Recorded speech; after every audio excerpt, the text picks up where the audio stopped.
Yeah, it's in my Google Drive. It should be in the new downloads folder. The unsorted downloads. It's called The End of the Timeless Guy. I don't think that R.T. Mullins is a fundamentalist like us, but he nonetheless is somebody who is a brilliant analytic philosopher of theology and religion. And so far, what I've read is pretty good. I haven't finished the book. I'm about halfway through it, and it's quite an impressive analysis of the issue of time. Right. Wow. And I was going to say is that because I write notes and stuff like that, and start thinking about time, and people say it's a sequence of events, but that doesn't make any sense, because a sequence of events is a sequence of events, and is time something that houses a sequence of events, where one event occurring after another? Excellent point. Again, Matt Slick shows his brilliance in analysis. If you go to the dictionary, it says time is defined as the indefinite progress of events. And although I can't speak for R.T. Mullins, although I've only read half the book, it's this idea that his position is that to say that God is timeless in any sans creation is problematic. So what he says is that he doesn't say that God is timeless. He says that God is simply enduring. That he just because if you, like, for example, Craig says God is timeless sans creation, but becomes temporal with creation. And although that has a certain appeal to it, R.T. Mullins shows that too can be problematic. So the solution that he's come up with is not to say that God is timeless, right? But that simply God is just simply enduring. He persists, right? Because people want to come up with this ridiculous argument that creation requires the precursor or realm of time, right?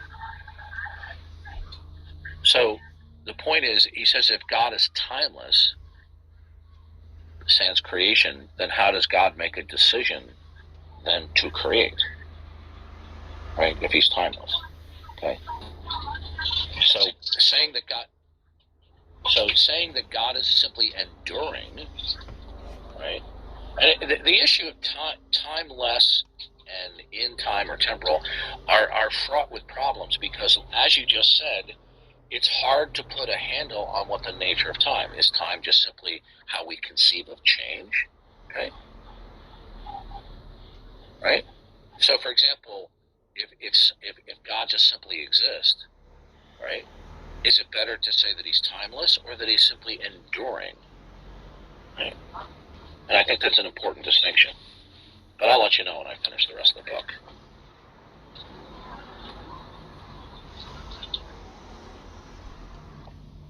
Come on up, Nick.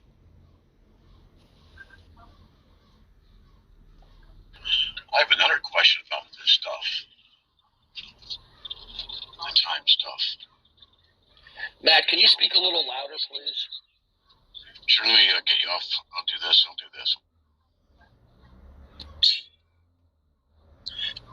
Can you hear me now? Yep, good. All right. Well, here's the thought. You brought about, I never say God is outside of time or inside of time, because I don't know what that means. I don't know what it means to be outside of time. I can't relate to it, so I can't say that's what God is. But here's a thought I've been working on against Unitarianism, and it kind of relates to this. If God knows all things eternally, then that would imply that his knowledge is static, that he can't increase in knowledge, and therefore his mind is static because he can't contemplate his own knowledge, because contemplation requires, so to speak, time, consideration of possible decision making. So how could that be in a Unitarian context? If God knows everything eternally, he would already know all his own contemplations and decisions that he would make in any what we might call time. And so I think this is a problem in Unitarianism. In Trinitarianism, however, it wouldn't be a problem. I'm navigating traffic here, the freeway. it wouldn't be a problem because there's an interrelationship between the three. I don't want to use the word minds here, but I will for now. The three minds, the three persons of Christ, of the Trinity, I mean, so that there could be a contemplation within them in a sense of otherness and relationship. Anyway, just some thoughts. Yeah. So trying to remember what I was going to say. Van Til says that God is omniscient because he's entirely self-conscious of himself, and nothing comes to pass that is not a part or a product of God's self-consciousness. Right.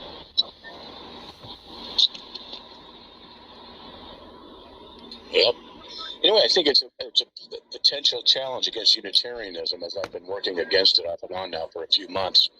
That how does God, in the Unitarian sense, eternally exist with a static state of knowledge that can't increase or decrease, and in which contemplation does not seem to be a possibility, since contemplation is a consideration of what is already known, but he would already know what he's contemplating, so it doesn't make any sense. No. Interestingly enough, one of the sophist atheists who tries to employ argumentation vis-a-vis time against God is Jack Angstreich. But Jack Angstreich, in the recent couple of months ago, had the opportunity to speak with R.T. Mullins on the issue of time, and it was incredible. He wasn't his usual crazy sophist, obnoxious self. He was actually quite sheepish because he knew that if he attended his usual sophism, R.T. Mullins would smoke him, because R.T. Mullins is an expert when it comes to Christian theology and the issue of time. So he didn't dare do his usual stick with R.T. Mullins. Isn't that interesting? I'm gonna read this book. Go check it out. Yeah, I mean, it's not an easy read, but it's well worth reading. I'm about halfway through it. I really should have finished it by now, but I'm not going to. But it's a very good book so far. Wow. Can you guys hear the road noise while I'm driving on the freeway? A little bit. Now, one thing that I don't like is instead of using the standard he pronoun, he uses the word she. So I don't know if he's trying to be woke there or whatever. But in spite of that, so far I haven't seen any glaring problems with the first half of the book, and it's just a delight to read somebody who does a very good, not only brilliant analysis, but is able to express what the breadth of the field is about the issue of time as it relates to God. Good. Yeah. Yeah, I want to learn more, but I think there's a real Achilles heel problem with Unitarianism and this stuff. So, plus just the dealing with atheists. If you go into my Google Drive in the folder with new unsorted books, I don't know if it's alphabetically under the end of time or it starts under R.T. Mullins, the end of time. So if you go through alphabetically, it might be R.T. Mullins, the end of time. Well, if it's the end of time book, shouldn't it be the last thing there? I don't know. Just thinking, probably not very well, but hey, Yeah.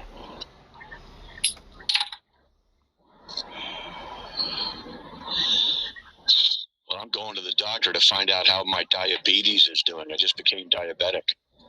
So, joy. Sorry to hear that. Yeah, it's apparently genetic in my family. It's low level and it's just diet oriented. Lately, I've had a few good ones here on Clubhouse. Have you considered going to a Benny Hinn rally to get healed?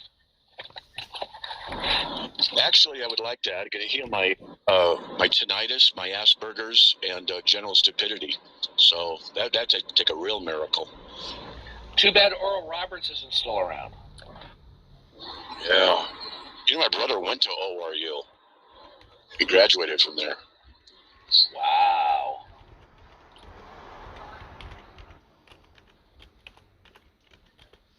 Do you know that when Oral Roberts died, Billy Graham made numerous positive statements about him?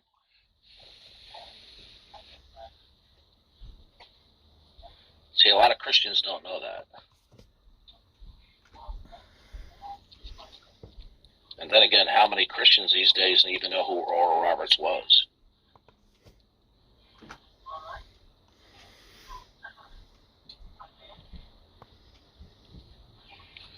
Well, who was Okay, he? we're looking for a few good atheists. What's that? That Roberts guy you're talking about, who was he? Oral Roberts was probably among some of the most famous televangelists in American television history. Not quite to the stature or name recognition as Billy Graham, but he was up there. But he was a charismaniac nut job. And he also claimed to do faith healings at his rallies, things like that. I probably seen him. Is that the one that took over for Jim Baker? Say that again, Pork? Is that the one that took over for Jim Baker when he went to prison? No, you're thinking of Jerry Falwell. Oh, that's right. But Oral Roberts was a name-it, claim-it, prosperity gospel charismaniac. But Oral Roberts, he had a vision or something like this about an 800-foot Jesus. Yeah. In other words, going to kill him if he didn't get money. Yeah, he said an 800-foot, a 7 or an 800-foot Jesus appeared to him, telling him that if he didn't raise, a certain number of millions of dollars to complete his center in Tulsa, Oklahoma, that Jesus was going to kill him. And sure enough, he raised the money. You've got to be kidding me. I'm not kidding you. Look it up. Hello? Listen, you can't make this stuff up. Hold on a sec, I've just got to turn the volume down. And they had raised millions, and they were still short, like 2 or 3 million. So some guy who... Hello? Okay. Who's that? Well, it's Pat at Happy Circus. Oh, right, yeah. Hello, how are you? Hi, I'm fine, thank you. You put my name in your phone, and then you know it's me when I call. Yeah, I will do, yeah. When we are working, you're going to find that I'm calling you. So Right. then you know that it's me, so you can pick up. Okay. So everything's fine at my end. How's your end? Well, I've got my ticket. I'm just waiting. I should have mentioned this to the other day. I don't know why I didn't. I thought everything would be fine, but you do know I am on licence. Well, I had a phone call today from Yeah. a nice lady called Claire. Yeah, Claire, yeah. And because the world that I'm in, Bob, is a different world to the world that unfortunately you've been in for a long time. Yeah. And I just don't know about these things because, it's just not part of my life, basically. So I was surprised to get a phone call. Yeah. She did explain it all to me. And I said to her that it would be a ridiculous situation for you to have to go and spend a lot of money going home to see a probation officer. It